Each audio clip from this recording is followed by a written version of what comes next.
بسم الله الرحمن الرحيم الحمد لله الذي حمده الحامدون والصلاة والسلام على من تبعه الأنبياء والمرسلون وعلى جميع من آله الطيبون الطاهرون وأصحابه المقربون المخلصون وأولياؤه المؤمنون المتقون العارفون أما بعد فأعوذ بالله من الشيطان الرجيم بسم الله الرحمن الرحيم هو الذي جاء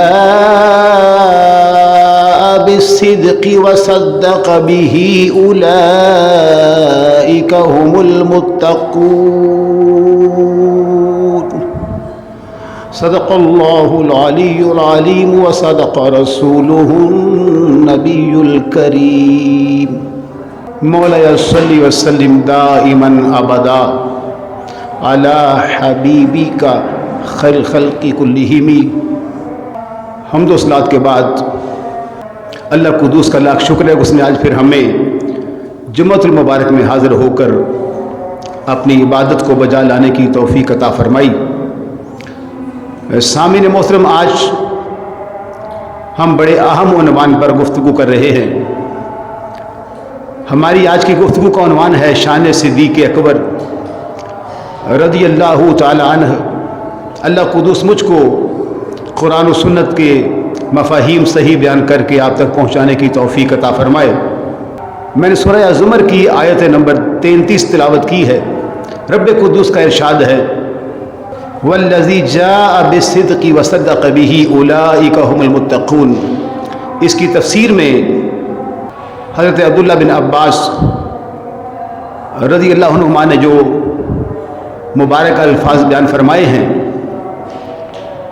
ان کو سماعت کر کے اپنے ایمان کو جلا بخشیے۔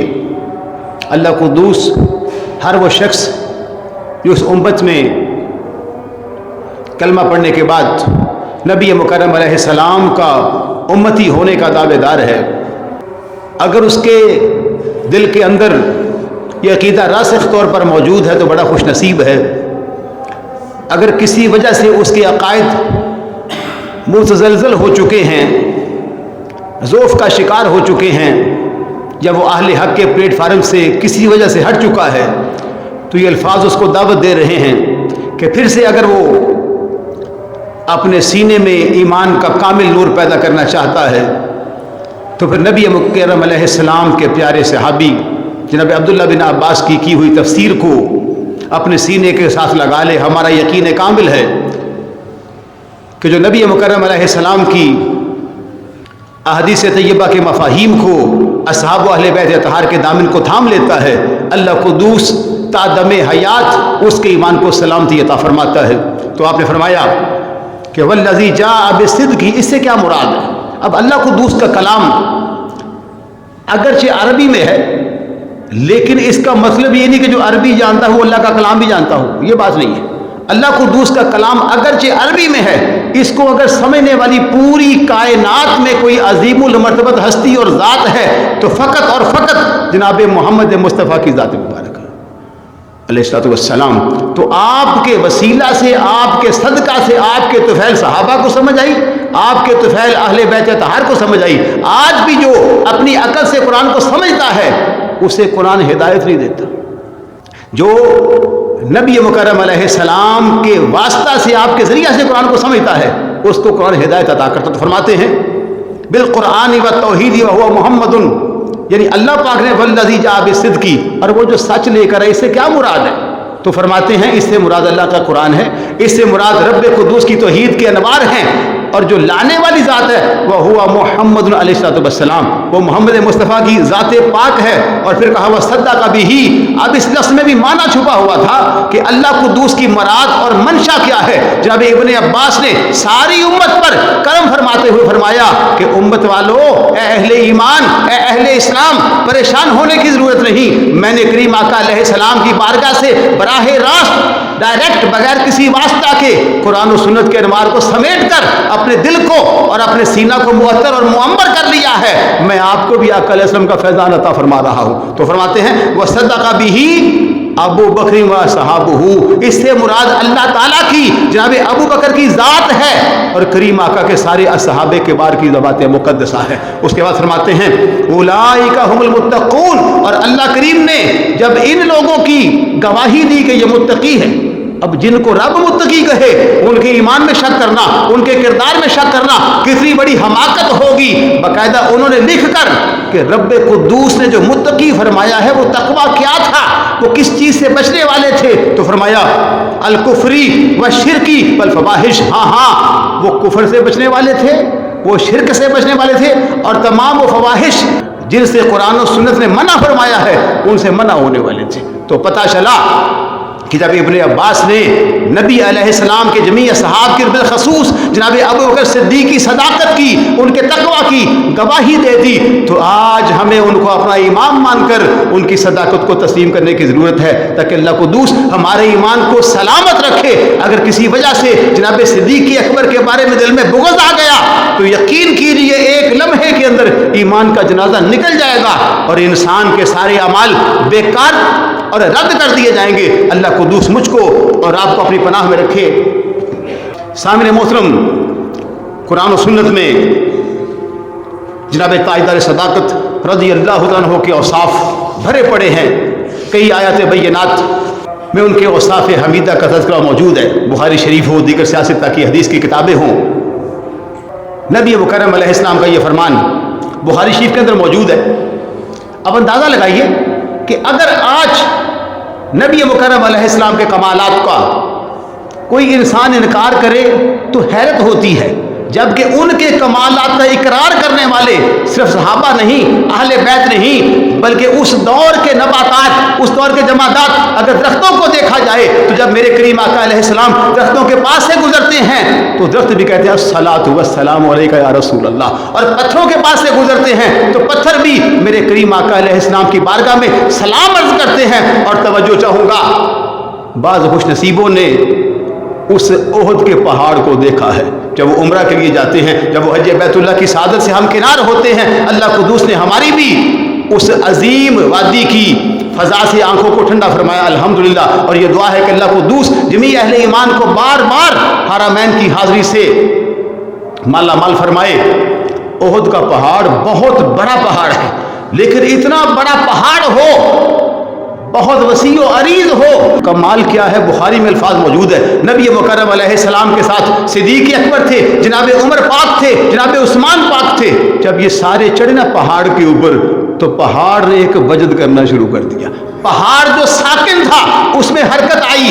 نبی مکرم علیہ السلام فرمانے لگے اسبت احد، اے احد ٹھہر جا، حرکت کو چھوڑ کر ساکن ہو جا. یہ جو وجد کی کیفیت ہے اس سے رک جا. کیوں؟ بات تو مکمل ہو گئی تھی. اگر احد میرے کریم آقا علیہ السلام کے الفاظ کو سننے کی طاقت نہ رکھتا تو نبی مکرم علیہ السلام کو فرمانے کی ضرورت کیا تھی؟ مثال کے طور پر میں دیوار سے بات کیوں کروں؟ مجھے پتا ہے کہ دیوار نہ میرے کلمات کو سمجھ سکتی ہے نہ جواب دے سکتی ہے. یہ تو کم سے کم جو عقل والا ہے اس کو بھی اس بات کا پتہ ہے کہ سلام انسانوں کو کیا جاتا ہے، بے جان چیزوں کو نہیں کیا جاتا. لیکن یہ امام الانبیاء علیہ السلام کی شان ہے کہ وہ احد پر بھی حکمرانی فرماتے ہیں کیونکہ رب کریم نے ان کو مختار کل بنا کر بھیجا ہے. فرمایا اسبت احد، اے احد ٹھہر جا، ساکن ہو جا. کیوں؟ فإنما علیک نبی وصدیق وشہیدان. یاد رکھ تیرے اوپر ایک نبیوں کا امام جلوہ گر ہے، تیرے اوپر ایک صدیقین کا امام جلوہ گر ہے، تیرے اوپر دو شہید جناب عمر پاک اور جناب عثمان پاک جلوہ گر ہیں. پتہ چلا کہ نبی مکرم علیہ السلام نے جب اس کو فرمایا ٹھہر جا تو حکم کافی تھا. اور یہ بھی کہنا فإنما علیک نبی کافی تھا کہ تیرے اوپر رب کا نبی جلوہ گر ہے. لیکن میرے آقا علیہ السلام نے تعلیم امت کے لیے فرمایا کہ میری نبوت اور رسالت کو مسلم ہے، ماننا لازم ہے، لیکن مجھے خوشی کب ہوتی ہے جب میرے ساتھ صدیق اکبر کا تذکرہ کیا جائے، جب میرے ساتھ عمر پاک کا نام لیا جائے، جب میری بارگاہ میں عثمان و علی کی بارگاہ میں گجرے پیش کیے جاتے ہیں. مجھے راحت محسوس ہوتی ہے، مجھے سکون ملتا ہے کہ یہ وہ میرے یار ہیں جنہوں نے کسی لمحہ میری وفا کے دامن کو چھوڑا نہیں. اور سامنے مکرم حضرت علی بن عثمان حجویری المعروف تاتکنج رحمہ اللہ نے اپنی کتاب کے اندر جناب صدیق اکبر کا تذکرہ بھی کیا، جناب عمر پاک کا ذکر بھی کیا، جناب عثمان و علی کے تذکرے بھی کیے، اور وہاں پر انہوں نے کمال کی بات لکھی، فرماتے ہیں کہ جناب صدیق اکبر جب قرآن کی تلاوت کرتے تھے تو قرآن آہستہ پڑھا کرتے تھے. اب انداز ہے جب حضرت عمر پاک قرآن کی تلاوت کرتے تھے تو بلند آواز سے تلاوت کرتے تھے.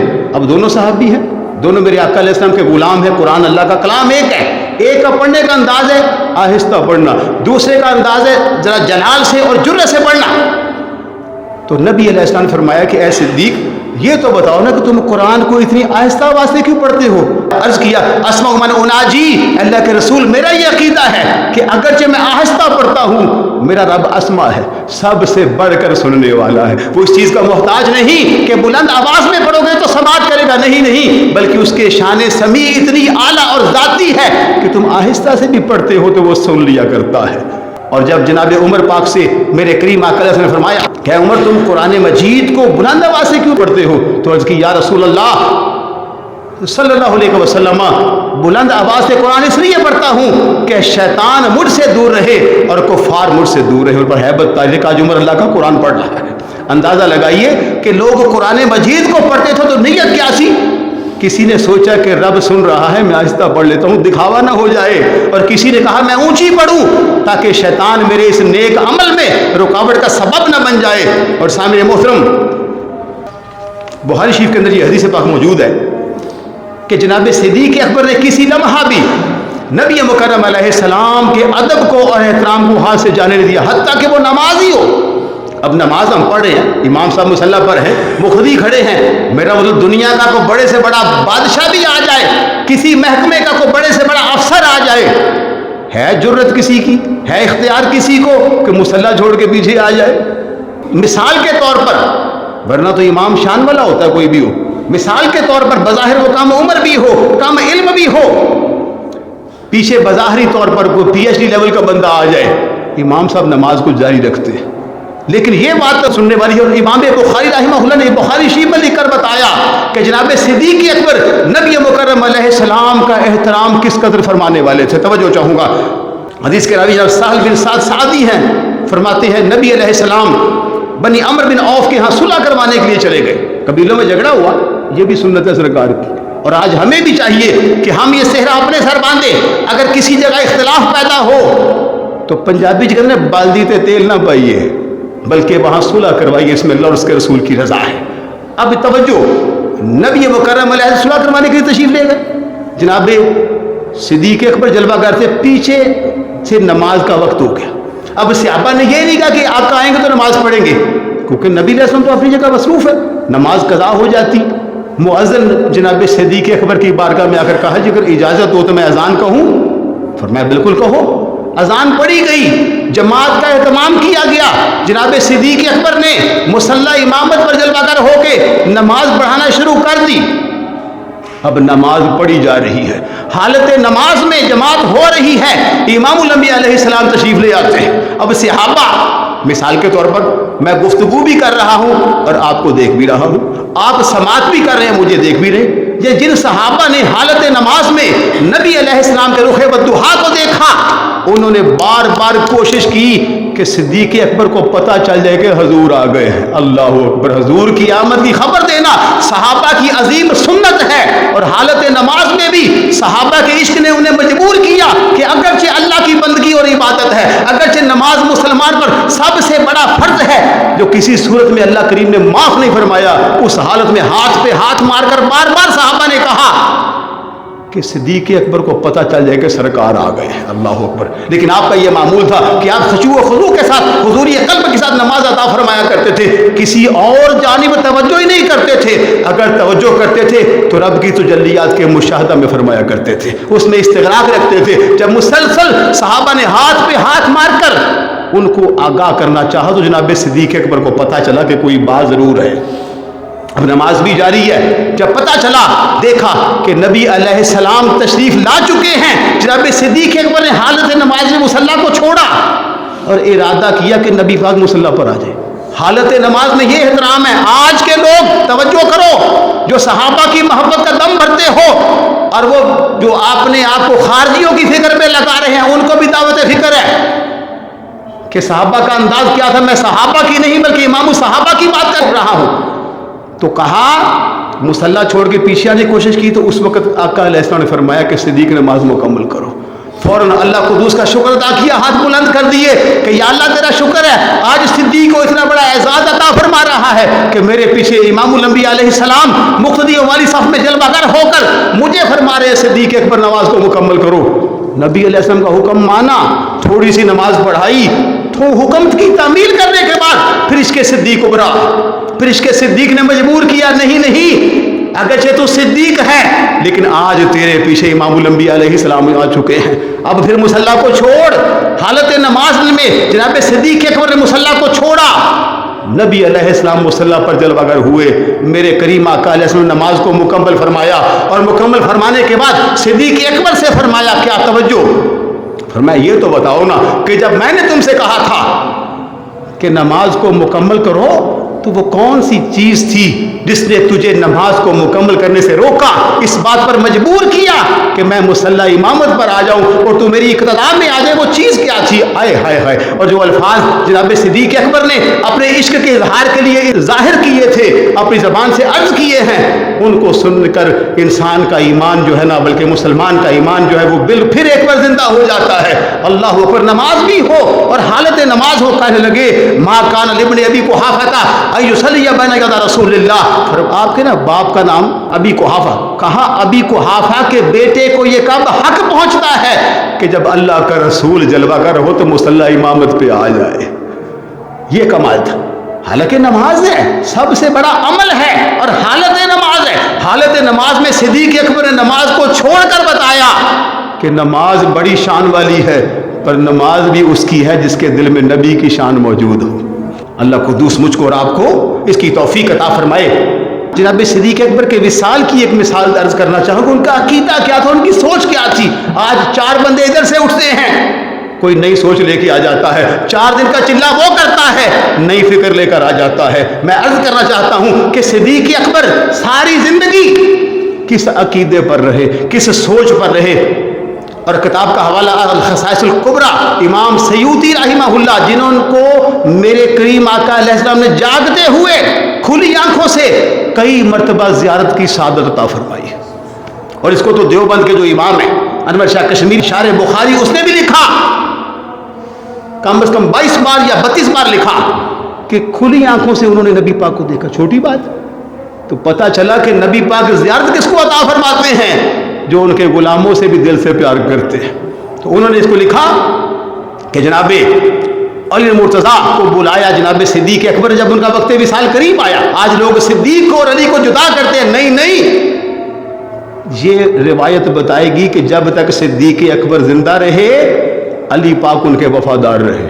تو توجہ چاہوں گا, ان کو بلایا اور بلا کر سرانے بٹھا لیا اور کیا کہا, کہنے لگے اے علی سنو, جب میرا وصال ہو جائے, جب میرا انتقال ہو جائے تو مجھے آپ انہی ہاتھوں سے غسل دینا جن ہاتھوں سے نبی علیہ السلام کو غسل دیا.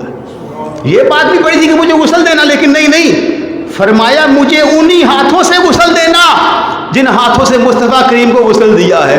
پتہ چلا کہ صدیق اکبر کا عقیدہ یہ تھا کہ حضرت علی کے ہاتھ نبی علیہ السلام کے مبارک جسم سے لگنے کے بعد برکتوں والے بن چکے ہیں. تو پھر کہنے لگے بعد میں مجھے کفن پہنانے کے بعد خوشبو لگانا, اور خوشبو لگانے کے بعد میرے جسد کو نبی علیہ السلام کی بارگاہ میں لے کے حاضر ہو جانا اور وہاں جا کر عرض کرنا اگر تو نبی علیہ السلام اجازت عطا فرما دیں کہ ان کے پہلو میں مجھے دفن کیا جائے تو مجھے ان کے پہلو میں دفن کرنا.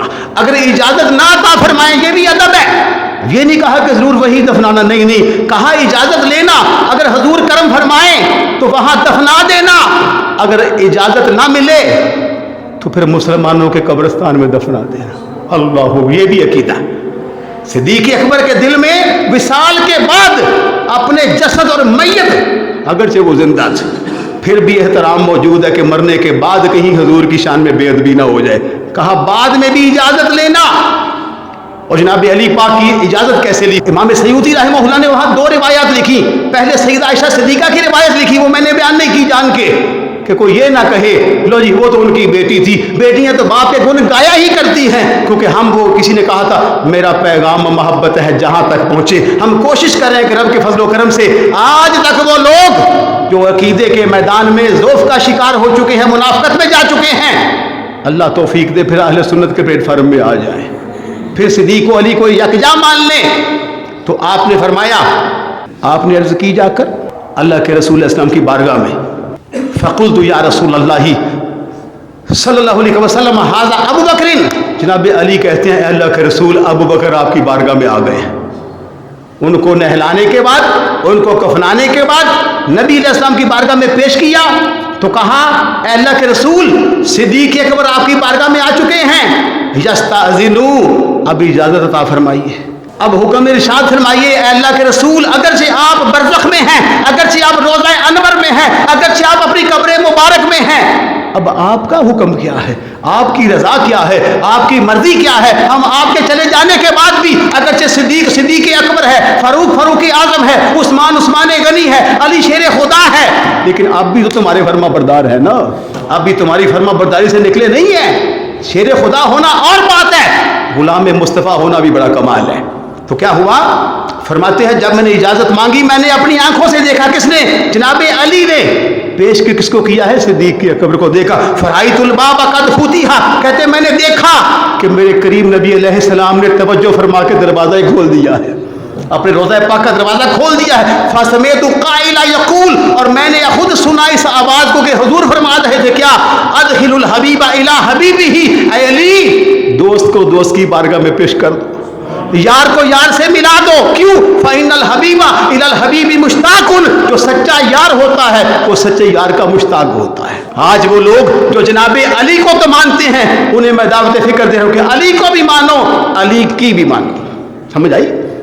علی کو بھی مانو, علی کی بھی مانو, اللہ کو بھی مانو, اللہ کی بھی مانو, نبی کو بھی مانو, نبی کی بھی مانو. اور ہم وہ خوش نصیب ہیں اہل سنت اللہ کے فضل سے جو اللہ کو بھی مانتے ہیں, اللہ کی بھی مانتے ہیں, جو انبیاء کو بھی مانتے ہیں, انبیاء کی بھی مانتے ہیں, جو صحابہ کو بھی مانتے ہیں, صحابہ کی بھی مانتے ہیں, جو اہل بیت طہار کو بھی مانتے ہیں اور اہل بیت طہار کی بھی مانتے ہیں. اللہ قدوس کی بارگاہ میں دعا کرتے ہیں کہ مالک الملک مجھ کو اور آپ کو اسی عقیدہ پر, اور اسی روایت نے یہ بھی بتایا کہ اگر حضور علیہ السلام زندہ نہ ہوتے, اگر نبی علیہ السلام بعد از وصال سماعت نہ فرماتے, تو یہ ساری باتیں کرنا مومن سی. جناب علی کا عقیدہ بھی یہ ہے کہ حضور زندہ ہیں, کیونکہ زندہ کی بارگاہ میں عرضی کی جاتی ہے. جناب صدیق اکبر کا بھی عقیدہ یہ ہے کہ نبی کریم علیہ السلام زندہ ہیں, اور اجازت دیں تو دفنانا, نہ دیں تو پرے کر دیں. ہمیں بھی اللہ قدوس اسی عقیدہ پر کہ تو زندہ ہے واللہ, تو زندہ ہے واللہ, میری چشم عالم سے چھپ جانے والے. وآخر دعوایا الحمدللہ رب العالمین.